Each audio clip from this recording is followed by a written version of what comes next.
Pinasasagot ng Korte Suprema ang Kamara at Senado kaugnay sa mga petisyong nagpapahinto sa impeachment trial laban kay VP Duterte.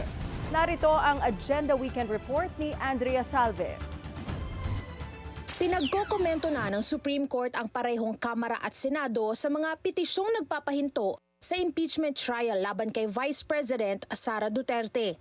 Para mabigyan ng mas malinaw na konteksto ang Korte tungkol sa impeachment, inutos nito sa Kongreso na magsumite ng mga pinanumpaang impormasyon na suportado ng mga dokumento. Kabilang sa mga hinihingi ng SC ang status ng unang 3 impeachment complaint na inihain ng mga pribadong individual. Ang eksaktong mga petsa kung kailan inendorso ng miyembro ng Kongreso ang nasabing complaints at kung may discretion ba ang House Secretary General kung kailan itatransmit sa House Speaker ang complaints.